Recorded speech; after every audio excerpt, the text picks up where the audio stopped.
The WNBA Draft lottery was today, and so we have a idea of the draft order. Today we got to see who was the top 5, and that was announced. But also you got to see the first round, maybe the second round, just the first round, I do believe. But it's a lot of stories to be told, a lot of predictions to be had, and now we get a little bit of a glimpse into the future of what the W will look like if we have a season next year. So you guys know we rock with Angel Reese and the Chicago Sky on this channel heavy. So we will jump into that really, really deep. But let's go through the top 15 picks. I believe that is the first round.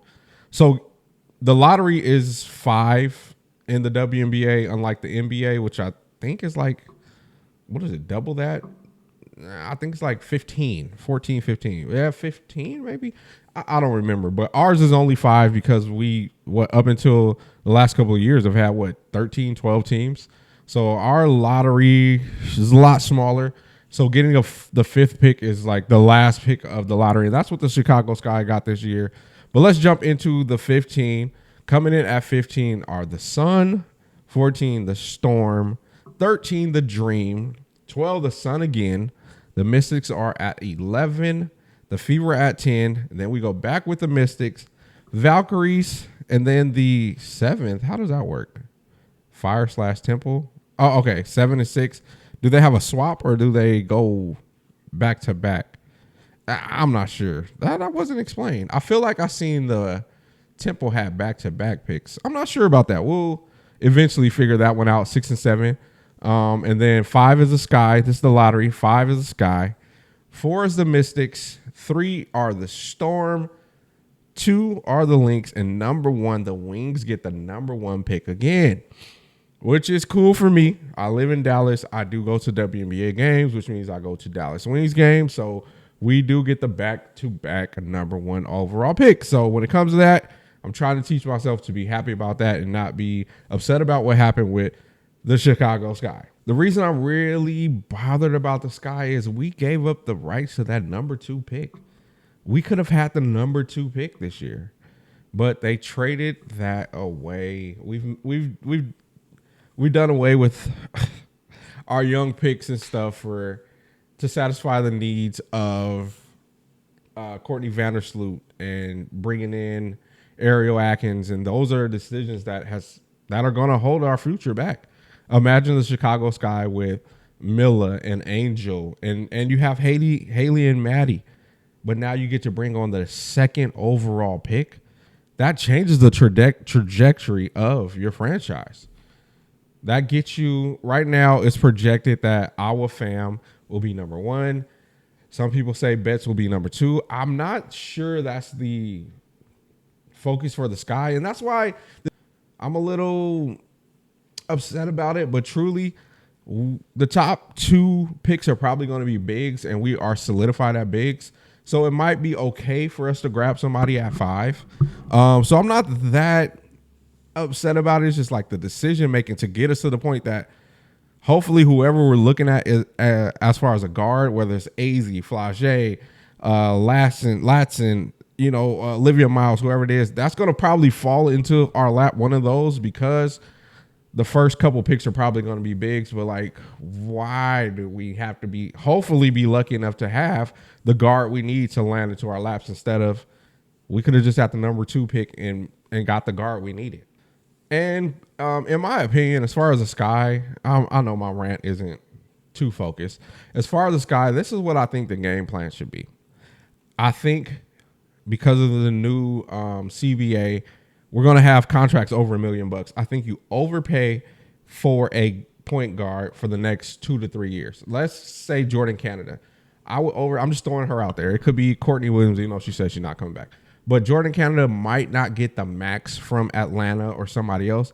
I would offer her the max, somebody like her, the max, but I'll use her as a placeholder. I'll offer Jordan Canada the absolute max for the next 2 or 3 years. You might not get it anywhere else, but she's somebody that can be a steady point guard to help work with our developing big cornerstone players, because they're on rookie contracts. So you're not going to worry about cashing them out for another year or 2, right?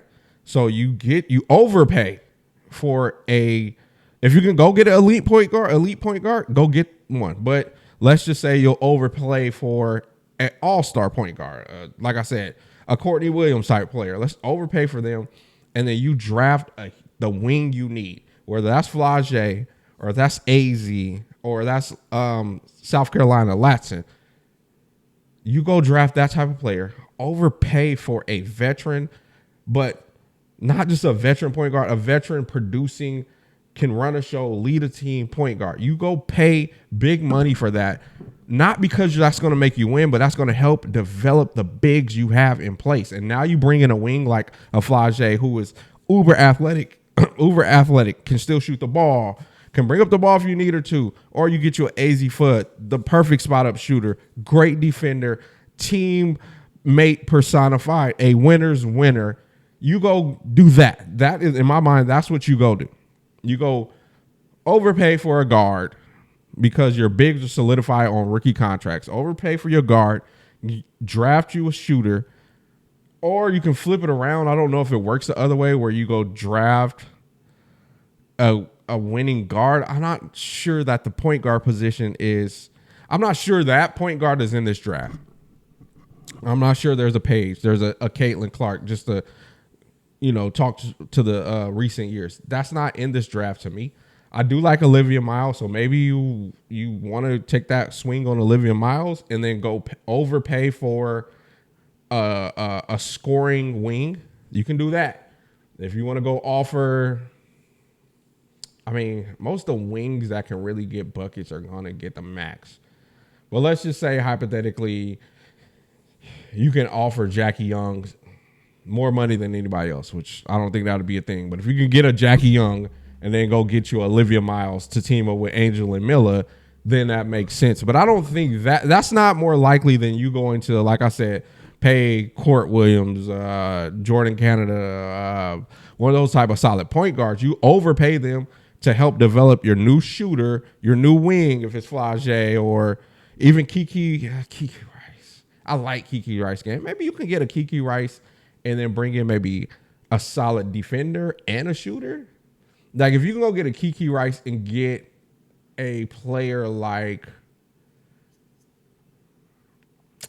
get you a Lexi Ho-S type of player where you don't overpay. You actually don't overpay for that player, but then you draft you a point guard. But that Lexi Ho-S player would have to be a really great leader too. I don't know. I'm going on a rant, but I hope you guys understand my mindset is because you have Angel and Miller, your cornerstones are set, but they're still on a rookie deal. So you can actually overpay for the vets you need right now. Like that's what we need to do. We don't need to go hand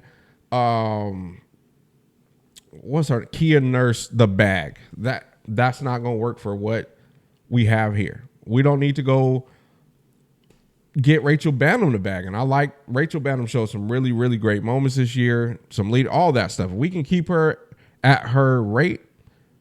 That's okay. But my opinion for the Chicago Sky is overpay for a point guard, a leadership, a solid point. Even if you got to try to steal Chelsea Gray, and I don't know, Father Time is just not on her side with it. But if you got to overpay for Chelsea Gray and then draft a wing, a solid wing, whether that's, again, AZ, Flage, Latson, whoever that wing is, if you got to draft them and then overplay for a point guard, I think that makes more sense for the Sky than to take a swinger or something like that. Really, really, again, your cornerstone players are already on your team and they're getting the bare minimum. They're going to get paid the minimum. So you can overpay for two vets, honestly. Maybe not the max for one. Maybe you overpay for two uber solid players that would maybe get a lower deal anywhere else. But you say, hey, we need two of you guys. We need two vets that's going to help turn around this organization. And you do that. I'm just ranting, thinking on the fly. The draft just happened. I'm just throwing ideas out there. I'm AJ. This is my mic. Peace.